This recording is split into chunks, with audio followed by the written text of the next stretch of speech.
Pada video sebelumnya kita sudah menyelesaikan 20 soal prediksi sekaligus latihan OSN IPA SMP tahun 2024. Pada video ini kita akan melanjutkan soal ke-21. Kita baca dulu soalnya. Jika panjang gelombang cahaya dari sebuah sumber tertentu dalam medium dengan indeks bias 1,5 adalah 4800 A. A di situ adalah singkatan dari angstrom ya, di mana 1 angstrom itu adalah 10 pangkat min 10. Jadi kita tulis di sini nilai dari A biasanya ditulis dengan A, ada bulatannya di atasnya, ini singkatan dari angstrom. Nah, 1 angstrom itu nilainya 10 pangkat negatif 10 meter. Seperti ini, 10 pangkat negatif 10 meter. Kemudian kita baca pertanyaannya, berapakah panjang gelombang cahaya tersebut jika merambat dalam medium dengan indeks bias 1,5, 1,2 ya, maaf ya. Nah, jadi di sini ada suatu cahaya, kemudian dia itu merambat dari satu medium atau satu zat perantara yang indeks biasnya itu 1,5. Nah, pada saat 1,5 ini dia memiliki panjang gelombang atau lambda itu 4800 angstrom. Pertanyaannya, jika cahaya tersebut merambat pada suatu medium yang indeks biasnya 1,2, maka berapakah nilai dari lambdanya? Untuk menyelesaikan soal ini kita bisa menggunakan persamaan untuk Snellius di pembiasan ya. Jadi persamaannya adalah N1 dibagi dengan N2 sama dengan lambda 2 dibagi dengan lambda 1. Nah, ini persamaan yang menyatakan hubungan antara indeks bias dengan lambda atau panjang gelombang. Jika sudah seperti ini, maka kita tinggal memasukkan nilainya. 1 itu adalah asal dari cahayanya, yaitu pada indeks biasnya 1,5. Jadi N1-nya di sini kita tulis 1,5 dibagi dengan N2-nya adalah yang 1,2 ya. 1,2 sama dengan lambda 2-nya kita cari. Kemudian lambda 1-nya sudah diketahui yaitu 4800, satuannya kita biarkan angstrom karena pada jawaban juga dalam satuan angstrom. Selanjutnya kita sederhanakan persamaannya, kita bagi dengan 3, 1,5 dibagi 3 atau dibagi 0,3 ya, kita bagi dapatnya adalah 5, kita bagi juga dengan 0,3 kita akan mendapatkan 4 seperti ini kan, jadi 1,5 atau 15/12 juga boleh. 15 dibagi 3 dapat 5, 12 dibagi 3 dapat 4. Selanjutnya tinggal kita kalikan silang atau kita sederhanakan dulu ini. 4-nya dibagi 4 habis, 4800 kita bagi dengan 4 dapatnya 12 ya. Di 12 dibagi 4800 dibagi 4 dapat 12, maka ini sisanya tinggal 1. Maka selanjutnya tinggal dikali silang. Kemudian 12, nolnya masih ada jadi 1200 ya, 1200 seperti ini. Dikalikan dengan 5, 12 kali 5 itu 60. Tambahi 02 jadi 6000 sama dengan lambda 2 atau lambda 2-nya adalah 6000 angstrom. Maka jawabannya yang A seperti itu. Kita lanjutkan soal nomor 22. Energi sebesar 900 Joule dikeluarkan sumber tegangan 12 volt untuk memindahkan sejumlah muatan listrik. Jika arus listrik yang mengalir dari sumber tegangan adalah 2,5 ampere, maka waktu yang diperlukan adalah titik-titik sekon. Oke, jadi sebelum kita kerjakan, kita tuliskan dulu yang diketahui di sini adalah energinya. Energi itu kita beri simbol W atau E juga boleh ya.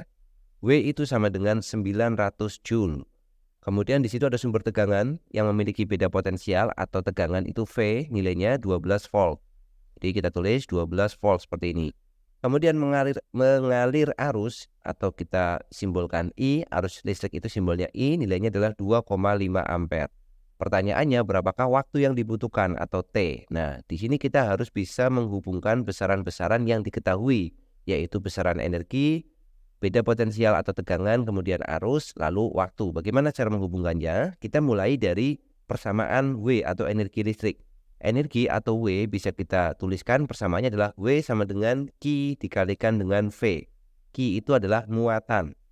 Kemudian V di sini adalah tegangan, W-nya adalah energi. Maka kita bisa masukkan W itu 900, kemudian Q-nya kita tidak tahu atau kita cari dahulu ya, kemudian V-nya adalah 12. Maka kita dapat nilai Q-nya.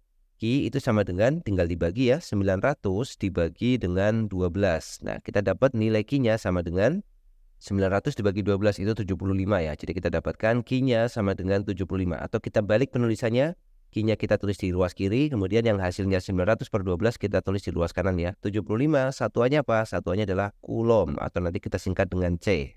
Ini adalah Q atau muatannya. Lalu jika kita sudah mengetahui nilai Q, maka kita bisa menggunakan persamaan berikutnya, yaitu persamaan tentang kuat arus. I, arus itu sama dengan muatan dibagi dengan waktu yang dibutuhkan. Nah, di sini kita bisa menemukan waktunya nanti sebagai pertanyaan dari soal ini ya. Yang dicari adalah waktu atau T. I-nya adalah 2,5, kemudian Q-nya itu sama dengan 75 dibagi dengan waktu atau T-nya.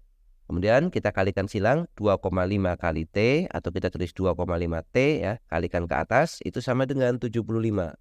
Atau nilai T-nya itu sama dengan 75 dibagi dengan 2,5. Atau T-nya sama dengan 750 dibagi 25 ya, maka kita dapat nilainya sama dengan 30 sekon. Jadi waktu yang dibutuhkan sama dengan 30 detik atau 30 sekon, jawabannya yang C. Kita lanjutkan nomor 23. Dua buah cermin datar disusun membentuk sudut 120 derajat seperti ditunjukkan gambar.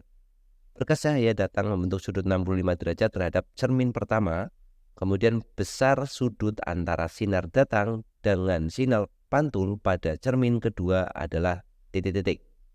Jadi di sini kita memiliki dua buah cermin yang dibentuk dengan sudut 120 derajat ya. Yang bawah yang horizontal ini cermin 1, maka yang atas otomatis akan menjadi cermin 2 ya. Kemudian pada cermin 1 ada cahaya datang membentuk sudut 65 derajat terhadap garis normal. Kemudian cahaya ini nanti akan dipantulkan di cermin 1 lalu pasti akan mengenai cermin 2 dan pertanyaannya adalah besarnya sudut antara sinar datang dengan sinar pantul pada cermin kedua. Oke, kita mulai. Yang pertama, kita lihat dulu pemantulan pada cermin pertama atau cermin 1. Kita gunakan hukum Snellius pada peristiwa pemantulan, yaitu sinar datang harus sama dengan sinar pantul.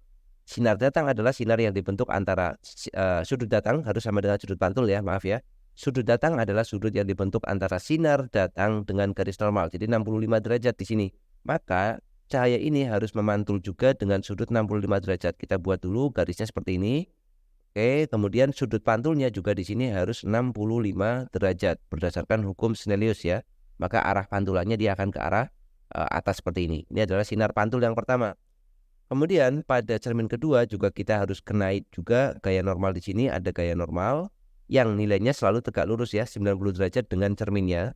Kita nggak perlu gambar dulu dan kita tulis di sini N yang kedua.